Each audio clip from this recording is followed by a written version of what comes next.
My dear friends, आज के class में हम चर्चा करने वाले हैं कॉम्प्लेक्स नंबर का। जो रिप्रेजेंटेशन पिछले लेक्चर में हम पढ़ रहे थे, उसमें ज्योमेट्रिकल रिप्रेजेंटेशन की हम चर्चा पिछले क्लास में कर रहे थे।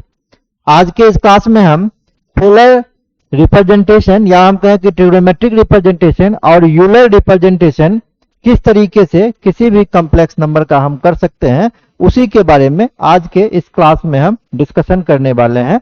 उसका डेरिवेशन कैसे करते हैं ट्रिग्नोमेट्रिकल फॉर्म का, मतलब अगर कोई कॉम्प्लेक्स नंबर अलजेब्रिक फॉर्म में दिया हुआ है, ज्योमेट्रिकल फॉर्म में दिया हुआ है, उसको किस तरीके से हम ट्रिग्नोमेट्रिक फॉर्म में रिप्रेजेंट कर सकते हैं, साथ ही साथ किस तरीके से हम यूलर फॉर्म में रिप्रेजेंट कर सकते हैं, इसी के बारे में आज का ये मेरा पूरा क्लास का डिस्कशन होने वाला है। क्लियर है? चलिए आज का लेक्चर हम स्टार्ट करते हैं।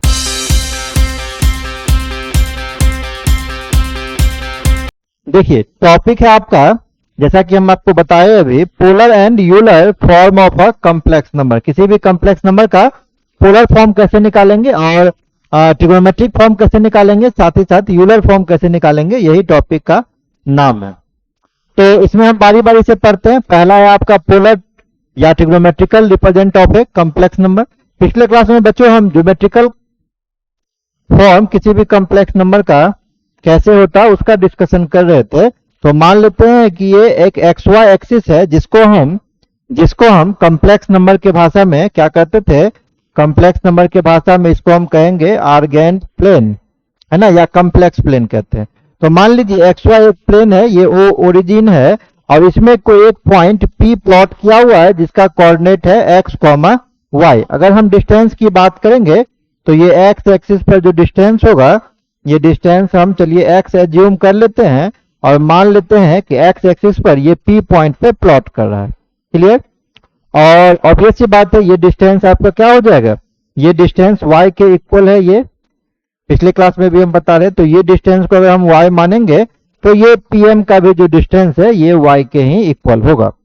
o से हम बच्चों कह रहे हैं कि एक हम यहाँ पे लाइन ऐसे ड्रॉ कर देते हैं और मान लेते हैं कि OP जो है ये x एक्सिस के साथ एंटी क्लॉकवाइज डायरेक्शन में ये थीटा एंगल बना रहा है। क्लियर? यहां से क्या हो जाएगा, मान लेते हैं जो हम कॉम्प्लेक्स नंबर बच्चों पिछले दिन पढ़ रहे थे, z बराबर x प्लस आई वाई, यही आपका एक कॉम्प्लेक्स नंबर दिया हुआ था। अब यहाँ पे हम क्या देख रहे हैं, यहाँ पे हम OP जो दिया हुआ है ना, इसको मॉडुलस z हम कह रहे हैं। ठीक है, मॉडुलस z कह रहे हैं, इसी को modulus of a complex number के नाम से जाना जाता है। पिछले लेक्चर में हम इसकी चर्चा कर चुके हैं। और जो थीटा है, थीटा को हम लोग क्या कहते हैं, argument of Z, complex number का आर्गुमेंट कहते हैं इस थीटा को। क्लियर? अब इस बच्चों अगर हम यहाँ देखें तो यहाँ एक ट्रायंगल बन रहा है मेरे पास, है ना, मेरे पास एक ट्रायंगल बन रहा है। चूंकि राइट एंगल ट्रायंगल है तो हम भी राइट एंगल ट्रायंगल में ही दिखाते हैं।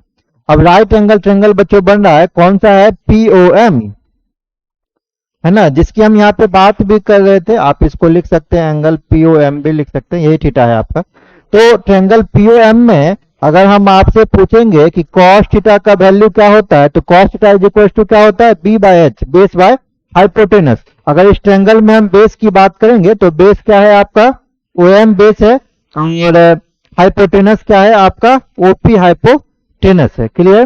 तो ये OM जो है बच्चों, OM डिस्टेंस को हम कह रहे हैं कि x के इक्वल है, तो ये x डायरेक्टली लिख सकते हैं। और OP को हम मॉडुलस z मान रहे थे, तो ये मॉडुलस z हो गया। क्लियर है? अब अगर हम क्रॉस मल्टीप्लाई के थ्रू x का वैल्यू निकालना चाहें तो ये मॉड z क्रॉस मल्टीप्लाई हो जाएगा और x का वैल्यू हो जाएगा mod z cos theta. Clear? Similarly अगर हम आपसे पूछेंगे कि साइन थीटा कितना होगा, तो आप क्या कहेंगे, साइन थीटा का वैल्यू अगर हम उस ट्रायंगल में बच्चों देखेंगे तो P/H होता है, परपेंडिकुलर बाय हाइपोटेनस। परपेंडिकुलर क्या है इस केस में परपेंडिकुलर PM है और हाइपोटेनस OP है आपका। क्लियर? तो PM का जो वैल्यू है, ये चूंकि y एक्सिस के पैरेलल में है, तो ये डिस्टेंस आपका कितना हो जाएगा, y हो जाएगा, अपॉन OP का वैल्यू फिर से मॉडुलस z है, क्रॉस मल्टीप्लाई के थ्रू आप y का वैल्यू निकालेंगे तो ये मॉड z साइन थीटा हो जाएगा। क्लियर है? और जब हम x को ज्योमेट्रिकल फॉर्म में रिप्रेजेंट कर रहे हैं तो ये कितना है, x प्लस आई वाई है।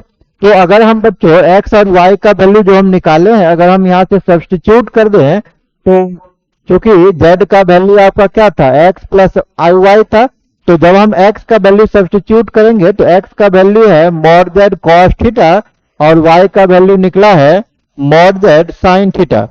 ये वैल्यू निकला है मॉड z साइन थीटा। तो दोनों में से मॉड z कॉमन है, बाहर निकाल दीजिए आप, तो ये आपके पास कितना बच जाएगा, ये बच जाएगा cos theta plus i sine theta. Clear. तो इसको हम लोग लिख सकते हैं z बराबर are cos theta plus i sine theta. ये जो बच्चों नोटेशन है, इसी नोटेशन को हम लोग क्या कहते हैं, इसी नोटेशन को हम लोग कहते हैं पोलर या ट्रिगोनोमेट्रिक रिप्रेजेंटेशन।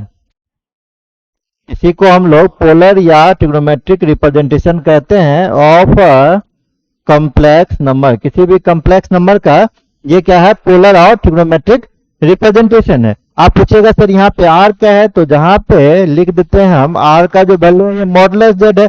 हम मॉडुलस कैसे निकालते हैं, मॉडुलस निकालते हैं under root x square plus y square, मतलब रियल पार्ट का स्क्वायर प्लस इमेजिनरी पार्ट का स्क्वायर। कल हम इसकी चर्चा कर रहे थे। और थीटा का जो वैल्यू, थीटा क्या है, आर्गुमेंट है, तो आर्गुमेंट कैसे निकलता है, tan inverse y by x। यहां से ये थीटा आप निकाल सकते हैं। तो अगर पूछेंगे पोलर या ट्रिग्नोमेट्रिकल रिप्रेजेंटेशन क्या होता है किसी भी कॉम्प्लेक्स नंबर का, तो आपको याद रखना पड़ेगा r into cos theta plus i sine theta. r क्या है, r मॉडुलस है जिसका value under root x square plus y square है। थीटा क्या है, थीटा आपका आर्गुमेंट है जिसका value tan inverse y by x करके निकाल सकते हैं। क्लियर। अब इसी को अगर हम लिखेंगे जनरल फॉर्म में, तो आप जानते हैं इन जनरल आप जानते होंगे कि साइन थीटा का और कॉस थीटा का दोनों ही का पीरियड जो होता है, पीरियड कितना होता है, ट्रिग्नोमेट्री में आप पढ़े होंगे, पीरियड 2 पाई होता है। क्लियर। मतलब 2 पाई के बाद क्या करता है, वैल्यू साइन थीटा और कॉस थीटा रिपीट करने लगता है। नहीं, 10 का तो पाई होता है, ठीक है ना। तो साइन थीटा और कॉस थीटा का पीरियड 2 पाई होता है। तो अगर हम इसमें पीरियड को जोड़ भी देंगे ना, फिर भी कोई फर्क नहीं पड़ेगा एंगल में। तो ये हम क्या करते हैं, जनरलाइज वे में लिख देते हैं 2n pi plus theta plus i sine 2n pi plus theta. जहां पे आपको क्लियर है r क्या है, इसका मॉडुलस है, और थीटा क्या है, इसका आर्गुमेंट है tan inverse y by x। आप पूछेंगे n क्या है, तो आप n के बारे में यहां से लिख लीजिए where n is an integer. n क्या है, इंटीजर है। इंटीजर का वैल्यू वही 0 1 2 प्लस माइनस में ये चलते रहेगा सो ऑन तक। ठीक है। तो हम जनरल फॉर्म में ये भी कह सकते हैं। तो कुल मिला के पोलर फॉर्म में अगर आपसे पूछेगा तो आप याद रखिएगा किसको, आप याद रखिएगा r into cos theta plus i sine theta को। आप चूंकि कॉस और साइन का पीरियड 2 पाई होता है, तो आप पीरियड को जोड़ भी दीजिएगा तो उससे वैल्यू पे कोई भी चेंजिंग नहीं होगा। ये आपका फॉर्मूला हो गया, इसी को आपको याद रखना है। क्लियर। अब देखिए एक दो क्वेश्चन भी है, हम उसको कर लेते हैं। जैसे यहां से कह रहा है the amplitude of sine pi bye 5, इसका एम्पलीट्यूड निकालना है। एम्पलीट्यूड समझ रहे हैं, एम्पलीट्यूड मतलब क्या हो जाएगा, एम्पलीट्यूड मतलब हो जाएगा आपका आर्गुमेंट। ठीक है ना, दोनों ही निकाल लेते हैं, आर्गुमेंट मॉडुलस दोनों ही निकाल देते हैं। Plus I 1 minus cos pi by 5। अब यहां से देखिए बच्चों, दो फॉर्मूला आपको याद रखना है। पहला फॉर्मूला है साइन 2 थीटा का, क्या होता है 2 साइन थीटा कॉस थीटा। अगर मान लीजिए किसी किसी केस में 2 थीटा के बदले सिर्फ थीटा है, तो अगर यहाँ 2 थीटा है तो ये हाफ हो गया थीटा थीटा। अगर सिर्फ थीटा देगा तो क्या हो जाएगा, ये 2 साइन थीटा बाय 2 और ये हो जाएगा कॉस थीटा बाय 2। तो ये एक फॉर्मूला आपको याद रखना है, हालांकि याद ही होगा आप लोग को। दूसरा फॉर्मूला कॉस 2 थीटा का है, ये फॉर्मूला है 2 कॉस स्क्वायर थीटा माइनस 1, या फॉर्मूला है 1 माइनस 2 साइन स्क्वायर थीटा, है ना। और भी फॉर्मूला है cos square theta minus sign square theta. 10 में भी है फॉर्मूला, लेकिन उसकी जरूरत अभी उतना है नहीं। क्लियर। तो अब देखिए यहां से 1 माइनस कॉस थीटा है, 1 माइनस कॉस पाई बाय 5 है। तो अब देखिए अगर 1 माइनस कॉस थीटा लगाना होगा तो कौन सा फॉर्मूला यूज करना होगा, सेकेंड वाला, है ना। तो ये हो जाएगा 2 sine square theta is equal to 1 minus cos 2 theta. इस फॉर्मूले का यहाँ पे यूज है। अब यहाँ से क्या देखना होगा कि अगर ये 2 थीटा है तो यहाँ पे साइन के साथ ओनली थीटा आएगा, हाफ एंगल आता है। तो अगर बच्चों ये साइन π/5 है, हाफ एंगल में तोड़े तो इस फॉर्मूला को हम यूज करेंगे। तो क्या देख रहे हैं, अगर ये π/5 है तो π/5/2 तो π/10 हो जाएगा। ये फॉर्मूला अगर टूट जाएगा बच्चों तो क्या हो जाएगा, 2 sin π/10 इंटू कॉस π/10 प्लस आई, और ये 1 माइनस कॉस थीटा अभी देखिए हम निकाले हैं, क्या हो जाता है 2 sin स्क्वायर थीटा। तो ये कितना हो जाएगा 2 sin स्क्वायर, है ना। ये हाफ एंगल में इसको तोड़ेंगे तो ये भी कितना हो जाएगा, ये π/10 हो जाएगा। अब कॉमन कितना है इसमें, कॉमन है आपका 2 sin π/10, ये कॉमन है दोनों में से। तो आपके पास पहला से बच गया cos π/10 प्लस आई sin π/10। अब अभी जो आप पढ़ रहे थे, क्या पढ़ रहे थे, जेड इन कॉम्प्लेक्स नंबर, ये होता है Z in polar form, Z बराबर are cos theta plus i sine theta, यही होता है। आर क्या है यहाँ पे मॉडुलस, और थीटा क्या होता है आर्गुमेंट। तो अगर हम यहाँ से पूछेंगे आर का वैल्यू तो आप कितना कहेंगे 2 sin π/10, इसी को हम लोग मॉड जेड के भी नाम से जानते हैं। और थीटा पूछेंगे आर्गुमेंट, अगर हम पूछेंगे तो यहाँ से आर्गुमेंट कितना हो जाएगा, ये π/10 हो जाएगा। अब आपसे देखिए क्या पूछ रहा है, एम्पलीट्यूड पूछ रहा है। तो एम्पलीट्यूड क्लियर आपको दिख रहा है, एम्पलीट्यूड मतलब आर्गुमेंट कर रहा है ये, ठीक है ना। तो ये आपका हो जाएगा π/10, ये सी नंबर ऑप्शन में π/10 आपका प्रेजेंट है। अगर मॉडुलस पूछता है आपसे तो मॉडुलस का वैल्यू बच्चों यहाँ से हो जाता है 2 sin π/10। खैर जो भी पूछ रहा है ये आंसर आपका यहाँ से निकल चुका है, यहाँ तक कोई दिक्कत नहीं होना चाहिए।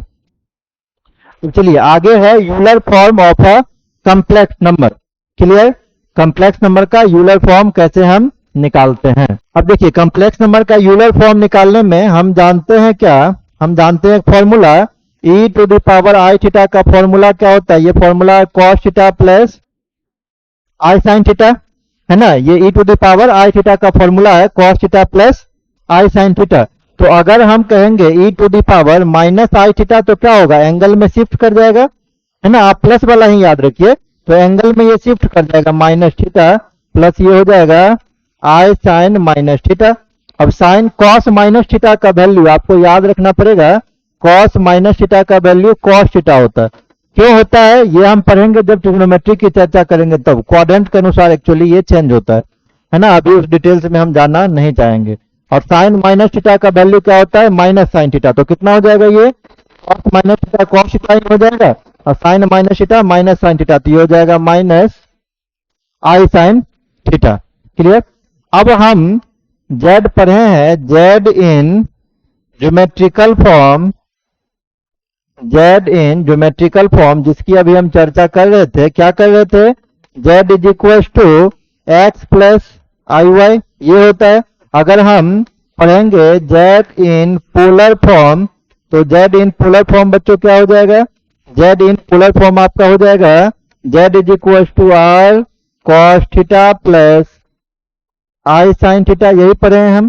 तो यहां से अगर हम लिखेंगे इसको तो cos theta plus i sine theta को हम क्या लिख सकते हैं, e⁻i थीटा। तो ये हो जाएगा r e⁻i थीटा।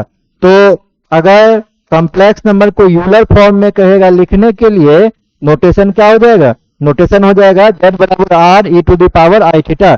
इसी को हम लोग कहते हैं जेड इन यूलर फॉर्म, है ना। और अगर ऐसा है z is equal to r cos theta plus i sine theta, उसको क्या कहेंगे, जेड इन यूलर फॉर्म।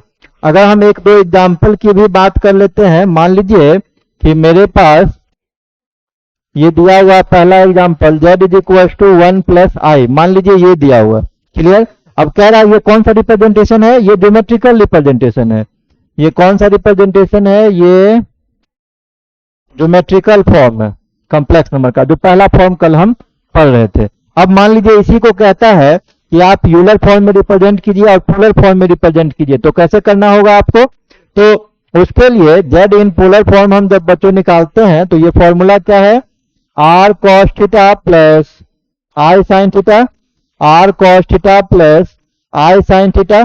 तो यहां से दो चीज आपको निकालना होगा। सबसे पहले आर निकालना होगा। आर कैसे निकालते हैं, अंडर रूट रियल पार्ट का स्क्वायर प्लस इमेजिनरी पार्ट का स्क्वायर, तो ये 1 स्क्वायर प्लस 1 स्क्वायर हो जाएगा, तो ये अंडर रूट 2 हो जाएगा। और थीटा का वैल्यू निकालेंगे तो tan inverse y by x मतलब 1/1, तो ये कितना हो जाएगा, ये टेन इनवर्स 1 को हम लिख लेते हैं टेन पाई बाय 4, दोनों कट के ये पाई बाय 4 हो गया। क्लियर। तो z इन पोलर फॉर्म अगर आपसे पूछेगा, z इन पोलर फॉर्म, तो क्या हो जाएगा आपका, z is equal to r का वैल्यू कितना है, √2, ये हो जाएगा cos theta plus i sine theta, तो cos थीटा का वैल्यू कितना pi by 4 plus i sine pi by 4, यही z इन पोलर फॉर्म हो जाए। नहीं, वैल्यू नहीं पुट करना है, cos साइन का वैल्यू पुट कर दिए फिर से तो कहानी घूम के वहीं आ जाएगा, ये वैल्यू नहीं पुट करना, ये रिप्रेजेंटेशन सिर्फ पूछ रहा था, तो वैल्यू बस इसी फॉर्म में पुट करके आपको छोड़ देना है, इसी फॉर्म में लिख के आपको छोड़ देना है। क्लियर। अगर आपसे पूछेगा z इन यूलेरियन फॉर्म क्या होगा, z इन यूलेरियन फॉर्म आप निकालिए। क्लियर। तो z इन यूलेरियन फॉर्म के लिए क्या फॉर्मूला है, r e to the power i theta, r का वैल्यू कितना है √2, e to the power i theta का वैल्यू कितना है पाई बाय 4, यही आपका फाइनल आंसर हो जाएगा, √2 to the power i pi by 4। Clear. मान लीजिए दूसरा क्वेश्चन है, एक आप लोग के लिए हम दे देते हैं, अगर z बराबर मान लीजिए -2 प्लस √2i दे दिया, तब कैसे करेंगे। हाँ बिल्कुल, इसमें ध्यान रखना पड़ेगा, इसमें जब आर्गुमेंट निकालेंगे ना तो क्वाड्रेंट के अनुसार चलेगा, जैसा कि हम कल आपको बताएंगे, पहला क्वाड्रेंट में अल्फा, दूसरा क्वाड्रेंट में पाई माइनस अल्फा, तीसरा क्वाड्रेंट में pi minus alpha, pi plus alpha, चौथा क्वाड्रेंट में माइनस अल्फा, यहाँ से 2 और यहाँ से भी 2 होता है, एक 2 पाई माइनस अल्फा होता है, यहाँ से पाई प्लस अल्फा भी आपका हो सकता है, लिख सकते हैं, यहाँ भी 2 होगा, पाई प्लस अल्फा होगा आपका। ठीक है, ये क्वाड्रेंट के अनुसार भी देखना पड़ेगा, तो आप निकाल लेंगे सबसे पहले r अंडर रूट इसका स्क्वायर, रियल पार्ट का स्क्वायर प्लस इमेजिनरी पार्ट का स्क्वायर, तो 2 -2 का स्क्वायर करेंगे तो 4, और इसका स्क्वायर कर देंगे तो कितना हो जाएगा, √2 का स्क्वायर हो जाएगा 2, तो 4 + 2 ये आपको हो जाएगा कितना, 4 + 2 हो जाएगा √6, और जब थीटा निकालेंगे तो tan inverse y by x है, तो y का वैल्यू कितना है, ये हो जाएगा √2 अपॉन कितना, ये 2 हो जाएगा, तो √2 से कैंसिल करेंगे तो ये 1/√2 हो जाएगा, है ना, तो ये हो गया टेन इनवर्स 1/√2। अब z किस क्वाड्रेंट में जा रहा है, तो माइनस प्लस है, थर्ड क्वाड्रेंट में जा रहा है, तो इसमें से कोई भी वैल्यू आप ले लीजिए, है ना, पाई प्लस अल्फा मान लेते हैं, ले लेते हैं, तो फाइनली चूंकि z आपका थर्ड क्वाड्रेंट में है तो थीटा इज इक्वल टू क्या हो जाएगा, ये हो जाएगा पाई प्लस अल्फा, तो टेन इनवर्स 1/√2। अब जो भी फॉर्म आपसे पूछ रहा है, थीटा भी निकल गया, r भी निकल गया, आपसे अगर पोलर फॉर्म पूछ रहा है तो इस तरीके से आप लिख दीजिए, अगर आपसे यूलर फॉर्म पूछ रहा है तो आप यहां से सिर्फ वैल्यू को सब्स्टिट्यूट कर दीजिए, आपका फाइनल आंसर यहां से निकल के आ जाएगा इस क्वेश्चन का। क्लियर है, कोई दिक्कत इसमें नहीं होना चाहिए। नेक्स्ट बढ़ते हैं आगे।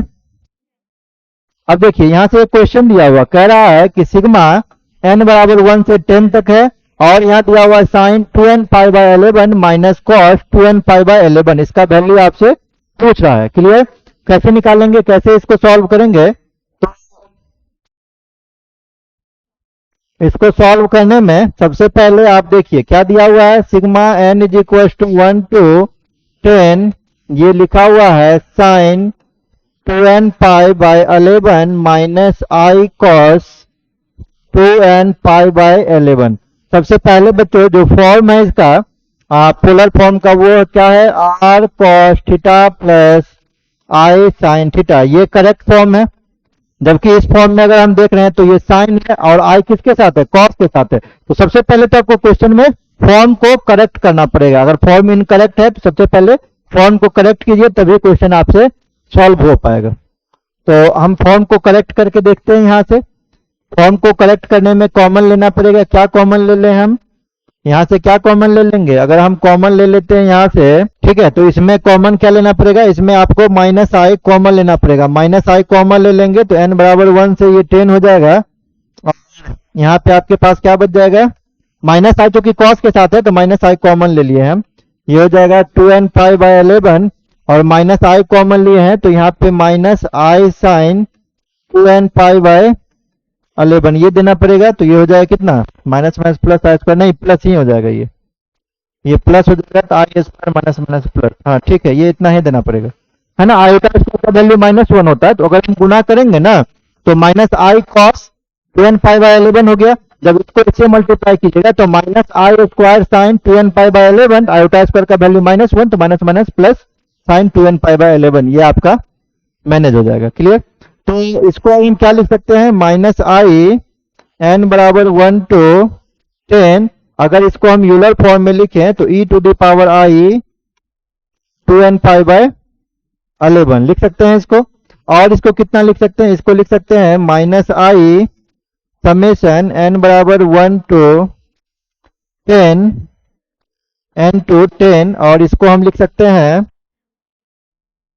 इसको लिख सकते हैं e⁻i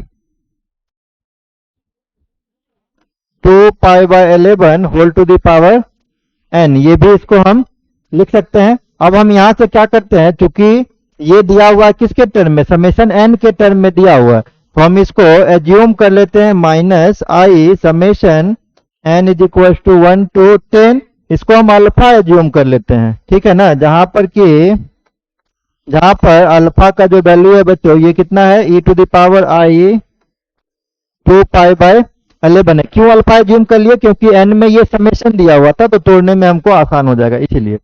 अब ये बच गया -i, अब इसको अगर हम तोड़ेंगे n का वैल्यू 1 देंगे तो अल्फा हो जाएगा, n का वैल्यू 2 देंगे तो अल्फा स्क्वायर, 3 देंगे तो अल्फा क्यूब, और लास्ट कहां तक करेगा, अल्फा टू द पावर 10 पे लास्ट कर जाएगा। अब हम पढ़े हुए थे सीरीज एपीजीपी, तो अगर बच्चों यहां से 2 4 6 8 ऐसे सो ऑन चला है, दो कंसेक्यूटिव टर्म का डिफरेंस सेम है, उसको क्या कहते थे, उसको कहते थे अरिथमेटिक प्रोग्रेशन। अगर किसी सीरीज में, किसी सीक्वेंस में दो कंसेक्यूटिव टर्म का डिफरेंस सेम है तो उसको कहा जाता था अरिथमेटिक प्रोग्रेशन। लेकिन अगर दो कंसेक्यूटिव टर्म का रेशियो सेम है, दो कंसेक्यूटिव टर्म का रेशियो सेम है, तो उसको हम लोग ज्योमेट्रिक प्रोग्रेशन के नाम से जानते थे। और उसका अगर सम का वैल्यू निकालना है n टर्म का, तो a into 1 minus r to the power n upon 1 minus r होता था, जहां पर a पहला टर्म था, r कॉमन रेशियो था, n नंबर ऑफ टर्म था। हम पढ़ा चुके हैं आपको कॉम्प्लेक्स नंबर के अंदर में, सीक्वेंस सीरीज के अंदर में, आपको बस हम याद दिला रहे हैं। क्लियर? तो अगर हम इस सीरीज के लिए देखेंगे, इस सीरीज के लिए, तो फर्स्ट टर्म क्या है, फर्स्ट टर्म है अल्फा, r का वैल्यू अगर हम निकालेंगे तो सेकेंड टर्म फर्स्ट से डिवाइड कर दीजिए, r का वैल्यू भी अल्फा निकल जाएगा। नंबर ऑफ टर्म कितना है, 1 से 10 तक चला है, तो n का वैल्यू भी 10 ही है। तो यहां से फॉर्मूला लगा देंगे हम, तो ये हो जाएगा माइनस आई इंटू, है ना, फॉर्मूला देखिए a into 1 minus r to the power n, a का वैल्यू कितना है अल्फा, तो alpha into 1 minus alpha to the power 10 हो जाएगा। ये हो जाएगा alpha into 1 minus alpha to the power 10 whole upon formula क्या है 1 माइनस r का वैल्यू कितना है अल्फा है, तो ये कितना हो जाएगा, ये आपका हो जाएगा 1 माइनस अल्फा। क्लियर है? अब देखिए ये माइनस आई, अब गुना कर देते हैं अंदर, तो ये alpha minus alpha to the power 11 हो जाएगा, बेस से तो पावर जुट गया, 1 माइनस अल्फा। अब हम पीछे क्या माने हुए थे, हम अल्फा को माने हुए थे e⁻i 2π/11, तो जब हम अल्फा टू द पावर 11 करेंगे तो ये कितना हो जाएगा, ये हो जाएगा e⁻4π/11 whole to the power 11, तो ये 11 कट गया, हो जाएगा e⁻i 2π। क्लियर? और e⁻i थीटा को हम लोग क्या पढ़ रहे थे, इसको पढ़ रहे थे cos theta plus i sin theta. तो अगर e⁻2π है तो इसको कितना लिखेंगे, इसको लिखेंगे cos 2π plus i sin 2π। cos 2π का वैल्यू कितना, cos 2π का वैल्यू 1 और sin 2π का वैल्यू 0, sin 180 0, 360 0। ठीक है, तो वैल्यू निकल के आ जाएगा 1, इस चीज को आपको याद रखना होगा। तो आप यहां से इसको पुटिंग कर दीजिए, तो ये alpha minus alpha to the power 11 का वैल्यू अभी हम देख रहे थे 1 हो रहा था, अपॉन 1 माइनस अल्फा, दोनों कट जाएगा, सिर्फ -1 बाहर निकलेगा, यहां से अपोजिट है एक दूसरे के, तो माइनस आई इंटू -1, तो कितना हो जाएगा, ये प्लस आई आपका सॉल्यूशन इसका निकल जाएगा। देखिए किस ऑप्शन में प्रेजेंट है, प्लस आई है क्या, हाँ, डी नंबर ऑप्शन में प्लस आई आपका दिया हुआ है, तो प्लस आई आपका यहां से करेक्ट आंसर हो जाएगा। तो आपको बेसिक रूल्स जो था इसका वही आपको याद रखना था, बाकी और क्वेश्चन में कुछ खास बात था नहीं। एक दो चीज नया आया, जो आपको कैलकुलेट करके हम बताए, है ना। कैलकुलेशन क्या, कॉस और साइन का इसका वैल्यू याद रखना था, 180 का 360 का, बस वो वैल्यू याद रहेगा तो क्वेश्चन इजीली आपका बन जाएगा। क्लियर। चलिए नेक्स्ट क्वेश्चन पे आते हैं। ये भी लगभग उसी टाइप का क्वेश्चन है जिसमें दिया हुआ है 1 प्लस, ये समेशन दिया हुआ है k बराबर 0 से लेकर 14 तक, और ये दिया हुआ है cos 2k plus 1 pi by 15 है, minus i sine 2k plus 1 pi by 15 है। देखिए फॉर्म में है क्या, फॉर्म में बिल्कुल है, cos theta plus i sin theta के फॉर्म में है, तो ये माइनस i थीटा के फॉर्म में चला जाएगा। तो ये कितना हो जाएगा 1 प्लस समेशन k बराबर 0 टू 14। इसमें आपको फॉर्म में चुकी है तो इसमें कुछ करने की जरूरत है नहीं। e to the power i कितना हो जाएगा, ये हो जाएगा 2k plus 1 into pi by 15, हाँ माइनस होगा यहाँ, ठीक है। अब यहां से क्या हो जाएगा, ये यहां से हम क्या करेंगे इसको 1 plus summation k is equal to 0 to 14। अब यहां से हम एज्यूम कर लेते हैं e टू द पावर इसको हम लिख देते हैं minus i into 2k plus 1 minus 2k plus 1, इसको ऐसे मान लीजिए आप, तब आपको समझ में आ जाएगा। इसको हम ऐसे एज्यूम कर लेते हैं तब आपको क्लियर समझ में आएगा। i पाई बाय 15 इंटू कर देते हैं 2k प्लस 1, हो सकता है ऐसे, है ना, लिख सकते हैं ना। अब हम इसको क्या लिख सकते हैं, इसको लिख सकते हैं 1 plus summation k is equal to 0 to 14, इसको मान लेते हैं alpha to the power k plus 1। यहाँ पर फिर से क्या हो जाएगा, वेयर अल्फा का जो वैल्यू है ये हो जाएगा e to the power minus i pi by 15 के इक्वल आपका अल्फा हो जाएगा। फिर से यहाँ पे आपको वैल्यू पुट करना पड़ेगा, तो इस बार चूंकि 0 से है तो अगर हम k का वैल्यू 0 पुट करेंगे तो ये alpha to the power 1 alpha निकलेगा। जब हम 1 पुट करेंगे तो 2 इंटू 1 2 प्लस 1 3 हो जाएगा, अल्फा क्यू 2 पुट करेंगे 2 दूना 4 1 5 हो जाएगा, और ये सीरीज ऐसे चल पड़ेगा। लास्ट में वैल्यू 14 पुट करेंगे तो कितना हो जाएगा, ये 29 हो जाएगा, 28 प्लस 1 29। अभी कौन सा सीरीज है आप देखिए तो अल्फा क्यू अपॉन अल्फा कितना हो जाएगा, alpha square alpha to the power 5 upon alpha Q alpha square, अभी भी ये जीपी सीरीज है, ठीक है। नंबर ऑफ टर्म कितना है, तो 1 से लेकर हम लोग चल रहे हैं 29 तक, है ना। ऑड नंबर की बात करें, टोटल नंबर ऑफ टर्म कितना हो जाएगा, टोटल नंबर ऑफ टर्म 15 हो जाएगा। क्लियर।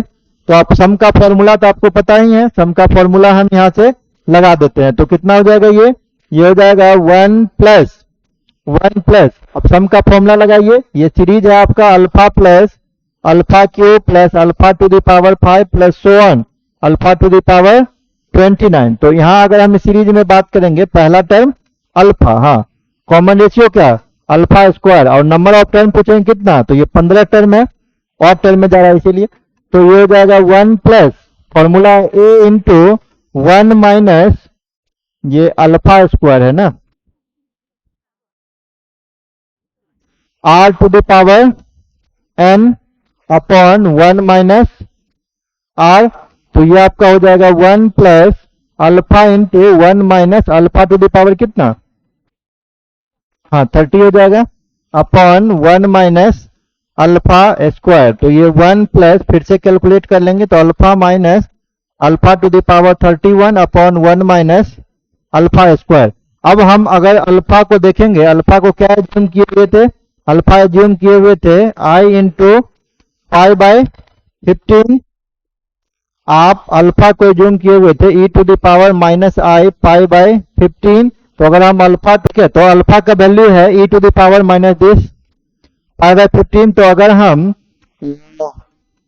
निकालेंगे अल्फा टू द पावर 30 तो कितना हो जाएगा, ये 2 टाइम्स कट जाएगा, तो ये हो जाएगा e to the power minus i 2 pi, तो वैल्यू कितना हो जाएगा, ये हो जाएगा cos 2 pi minus i sine 2 pi. तो cos 360 अभी हम 1 पर रहते, साइन 360 0, तो 1 माइनस 0 ये भी आपका 1 ही हो जाएगा। तो कितना हो जाएगा, ये हो जाएगा 1 plus alpha into 1 minus 1 upon 1 minus alpha square. 1 minus 1 कितना 0, तो ये alpha into 0 upon 1 minus alpha square, तो 0 अपॉन समथिंग, ये भी आपका 0 हो जाएगा, 0 इंटू समथिंग 0 हो जाएगा, तो वैल्यू कुल मिला के आपका 1 के इक्वल हो जाएगा। तो सेम पिछले क्वेश्चन जैसा ही ये भी क्वेश्चन था, बेसिक रूल्स आप याद रखते तो क्वेश्चन आपका बन जाता। अगर हम ऑप्शन की बात करें तो आपका 1 आ रहा है, 1 देखिए किस नंबर में सही है, तो सी नंबर ऑप्शन में आपका 1 करेक्ट आंसर ये दिया हुआ है, 1 करेक्ट हो जाएगा आपको। क्लियर है? चलिए नेक्स्ट क्वेश्चन पे चलते हैं। अब नेक्स्ट क्वेश्चन है, कह रहा है Z is a complex number of unit modulus. यहाँ पे आपको बता रहा है कि मॉडुलस का वैल्यू इसका 1 है। क्लियर? आर्गुमेंट थीटा है, ठीक है, थोड़ा सा ब्लर आगे, आर्गुमेंट थीटा है, तो रियल पार्ट पूछ रहा है, इसका रियल पार्ट कितना होगा। अब देखिए वहां से जो आपको दिया हुआ है, ये दिया हुआ है Z into 1 minus Z conjugate upon Z conjugate into 1 plus Z, ये दिया हुआ है। क्लियर?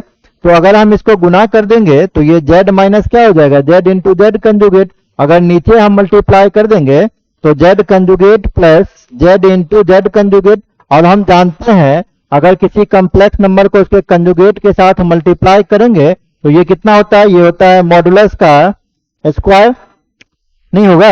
जेड बराबर अगर एक्स प्लस आई वाई है तो जेड कंजुगेट कितना हो जाएगा, एक्स माइनस आई वाई।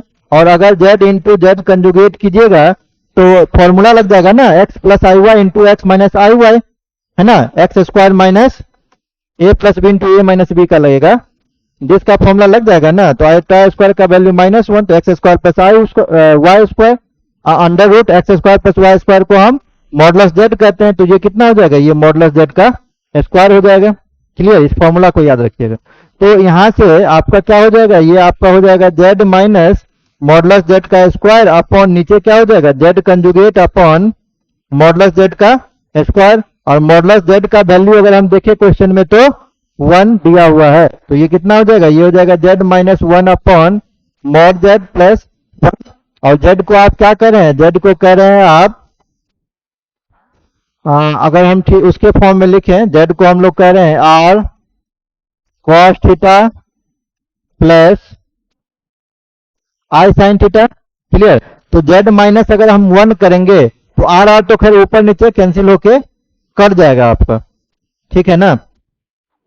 हाँ, कम्प्लेक्स नंबर के फॉर्म में लिखना होगा, क्योंकि कम्प्लेक्स नंबर के फॉर्म में थीटा के फॉर्म में दिया हुआ ना, आर्गुमेंट की बात कर रहा है।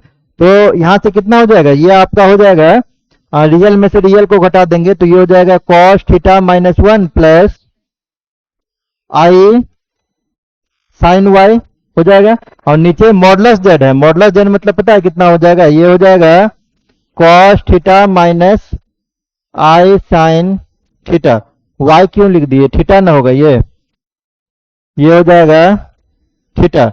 और जेड का कंजुगेट कितना है, जेड कंजुगेट का वैल्यू है cos theta minus i sine theta, तो प्लस 1 करेंगे तो यहां हो जाएगा cos theta plus 1, cos theta plus 1, और यहां से माइनस हो जाएगा माइनस आई साइन थीटा। अब दो कॉम्प्लेक्स नंबर का क्या देख रहे हैं, दो कॉम्प्लेक्स नंबर का डिवीजन है, तो इस केस में आपको क्या करना पड़ेगा, नीचे का कंजुगेट लेके मल्टीप्लाई डिवाइड करना होगा। क्लियर? तो हम देख रहे हैं यहां से क्या आया मेरे पास आया है cos theta minus 1 plus i sine theta whole upon नीचे कितना आ रहा था, नीचे आ रहा था cos theta plus 1 minus i sine theta, नीचे आ रहा था cos theta plus 1 minus i sine theta. तो हम लोग कंजुगेट लेके मल्टीप्लाई करते हैं नीचे का अपोजिट लेके, तो ये हो जाएगा cos theta plus 1 plus i sine theta upon cos theta plus 1 plus i sine theta. अब हम क्या करेंगे, मल्टीप्लाई करेंगे, लेकिन इस क्वेश्चन में देखिएगा आप सिर्फ रियल पार्ट की बात कर रहा है, तो आप भी क्या कीजिएगा, सिर्फ रियल पार्ट को निकालिएगा, इमेजिनरी पार्ट की बात नहीं कीजिएगा। इमेजिनरी पार्ट आपको निकालने से यहाँ कोई फायदा नहीं है। तो रियल पार्ट ऑफ अगर हम निकालेंगे, दिया हुआ था जेड, है ना, जेड इंटू हम डायरेक्ट लिख देते हैं Z minus Z conjugate upon Z conjugate plus Z into Z conjugate, इसी का रियल पार्ट पूछ रहा है।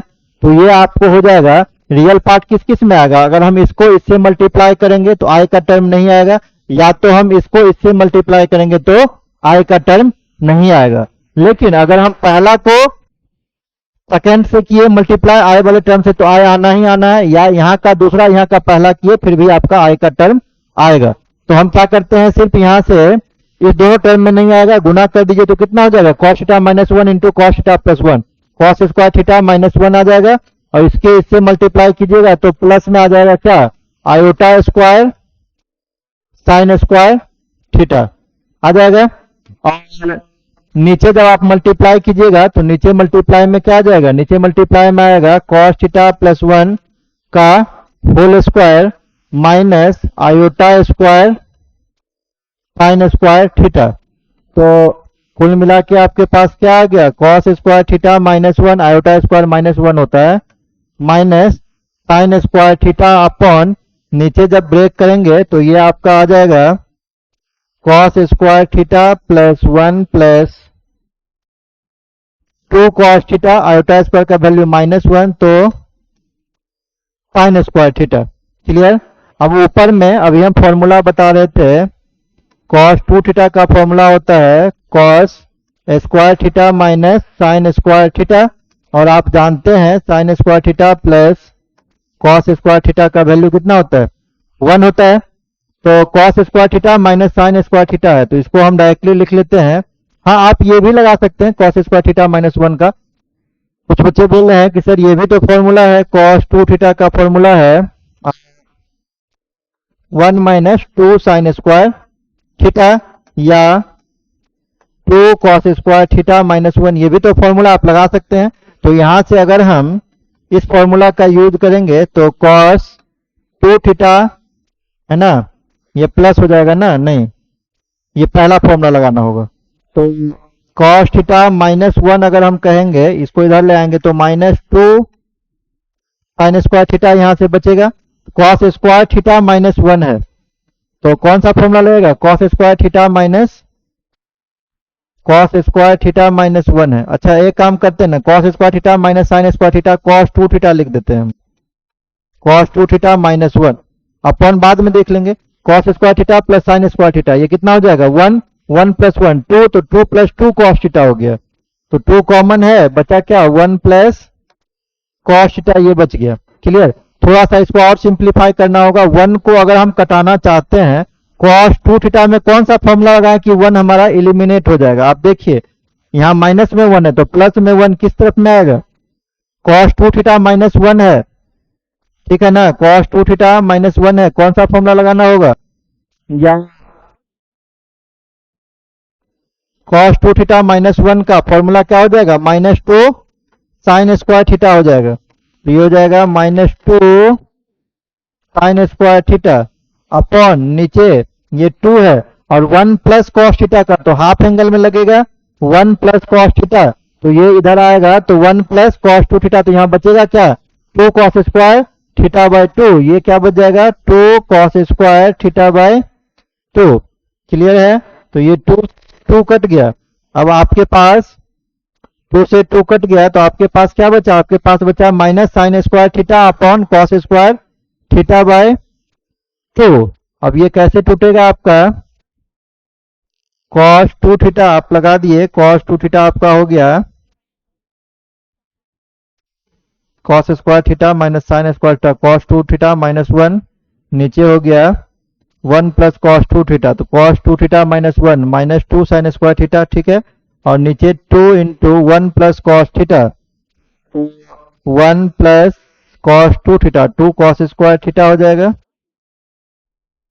तो ये हो जाएगा 2 cos स्क्वायर थीटा बाय 2। अब देखिए कौन सा फॉर्मूला लगेगा यहाँ, या डायरेक्ट यही ऑप्शन है, आपको देखना होगा ऑप्शन क्या है इसका, 2 cos स्क्वायर थीटा बाय 2, सारा हाफ एंगल में है, यहाँ पे हाफ एंगल में साइन स्क्वायर थीटा नहीं आ रहा है, कहाँ से देखिए इसको हम लिख सकते हैं कितना, इसको लिख सकते हैं minus sine theta into sine theta upon cos square theta by 2 है, कॉस स्क्वायर थीटा बाय 2 है, तो इसको हम लोग क्या कर सकते हैं, माइनस साइन थीटा को छोड़ देते हैं और इस साइन थीटा को हम लोग तोड़ देते हैं, क्योंकि फॉर्मूला क्या है, साइन 2 थीटा का फॉर्मूला है 2 sine theta by 2 into cos theta by 2। तो इसी पे हम तोड़ लेते हैं।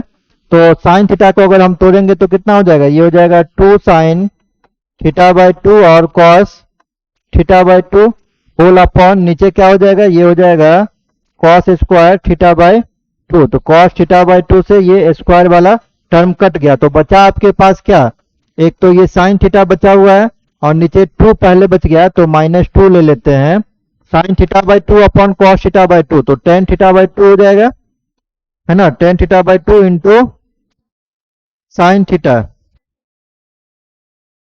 है ना। तो ये बच गया minus ten theta by 2 into sine theta. अब फिर से आपको क्या करना होगा, उसको तोड़ देना होगा, साइन थीटा को फिर से आप तोड़ दीजिए, साइन थीटा को तोड़िएगा, देखिए स्पेस नहीं हम यहाँ पे लिख दे रहे हैं, is equal to -2 tan theta by 2, ये तो हाफ एंगल में ही है। अब उसको तोड़ना इसलिए पड़ा ना, क्योंकि सारा ऑप्शन जो है आपका हाफ एंगल में दिया हुआ है ना, इसीलिए आपको भी उसको भी तोड़ना पड़ेगा। तो ये कितना हो जाएगा, ये हो जाएगा, हाँ इसको भी आप तोड़ लीजिए, सही कर रहे हैं कि आप 10 में आंसर तो है नहीं, तो इसको भी आप साइन कॉस में तोड़ दीजिए, साइन कॉस में ही सारा ऑप्शन दिया हुआ है, क्लियर। तो साइन कॉस में ही तोड़ दीजिए, वो ज्यादा बेहतर रहेगा, तुरंत आंसर निकल जाएगा। तो ये बचेगा -2 टेन थीटा बाय 2, तो -2 इसको हम लिख देते हैं sine theta by 2 upon cos theta by 2, clear. और इनटू में साइन थीटा है तो ये टूट जाएगा, कितना, ये हो जाएगा 2 sine theta by 2 into cos theta by 2। तो कॉस थीटा बाय 2 और ये डिवीजन में कट जाएगा, तो ये हो जाएगा -4 sign square theta by 2, -4 sign square theta by 2। देखिए आंसर में है क्या, नहीं, -2 साइन स्क्वायर थीटा बाय 2 ये आंसर होगा, है ना। 2 देखिए इसमें कहीं से 2 एक्स्ट्रा आ रहा है, 2 क्यों आ रहा है, देखिए 2 से कैंसिल करा दिए यहाँ, तो साइन थीटा ठीक है, यहाँ से पहले हम उसको तोड़ दिए, minus sine theta 2 sine theta by 2 cos theta by 2 और नीचे कॉस स्क्वायर थीटा बाय 2 है, ठीक है। कॉस स्क्वायर से कॉस कट गया, तो -2 टेन थीटा बाय 2, ठीक है, sine theta by 2 tan theta by 2 into sine theta बच गया। तो यहाँ से ये माइनस, हाँ ठीक है, यहाँ से देखिए गड़बड़ हो गया ये, यहाँ से देखिए जब आप देखेंगे 1 प्लस, जब आप देखेंगे यहाँ से तो 1 प्लस कॉस थीटा का फॉर्मूला यहाँ से कितना हो जाएगा, 2 को सीधे आप लिख दिए हैं कॉस स्क्वायर थीटा बाय 2 और ये 2 पहले से भी है तो ये 4 हो जाएगा, क्लियर। तो जब ये कटेगा तो 2 ऑलरेडी यहाँ से बचेगा आपके पास, और ये 2 और ये 2 फिर से कैंसिल आउट हो जाएगा, ये 2 और ये 2 कैंसिल आउट हो जाएगा, तो यहाँ से ये 2 फिर बचेगा नहीं, सिर्फ माइनस में बचेगा ten theta by 2 into sine theta, ये 2 आपका बचेगा नहीं, ये माइनस में बचेगा, ठीक है ना।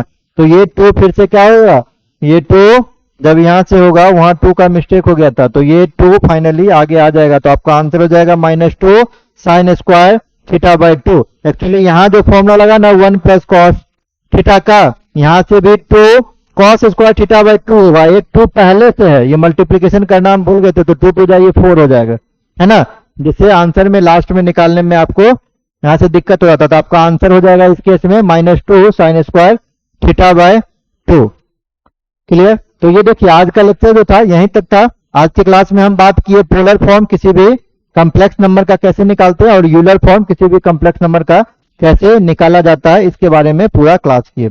अगला जो क्लास होने वाला है, अगले क्लास में हम पढ़ेंगे मॉडुलस का एंड आर्गुमेंट के प्रॉपर्टी के बारे में पढ़ेंगे, क्योंकि मॉडुलस का क्या प्रॉपर्टीज होता है या आर्गुमेंट का क्या प्रॉपर्टीज होता है, उस प्रॉपर्टी के बेस पे हम कुछ क्वेश्चंस को भी सॉल्व करने वाले हैं। तो फिलहाल इस क्लास को हम यहीं पे खत्म करते हैं, मिलते हैं एक नए लेक्चर के साथ अगले क्लास में। Thank you.